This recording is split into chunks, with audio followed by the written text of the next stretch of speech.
So I'm going to show you how to change over the properties of a file to open in a certain program.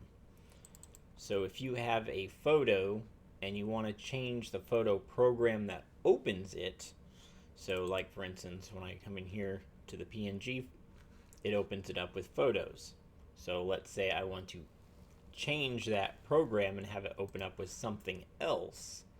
I can right click on it, go down to properties, and you'll see here it says type of file. So this is a PNG file.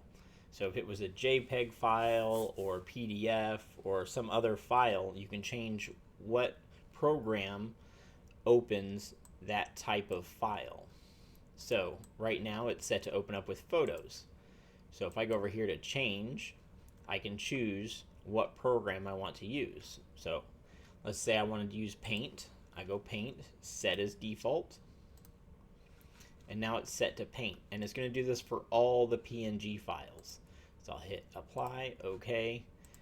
So when I open it, it opens it up in Paint. Now if I just want to open it up in a different program one time, or always, I would go in here and I would say open up with Paint, and it would open it up with Paint, or open with Photos. I can open it up with Photos. Okay. Now if I want to change that again, I can just go here as well rather than going to properties and choose another app. And in here I can choose which app I want and then hit always. And that does the same thing as properties. And that's all there is to it. So if you have PDFs opening up in Chrome and you want them to open in Acrobat, this is what you would use. You would just change the program from Chrome to Acrobat. And that is it.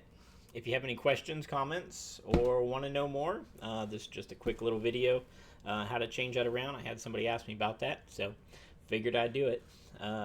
Thanks for watching. See you on the next one. Don't forget to like, subscribe, and share. Thanks for watching.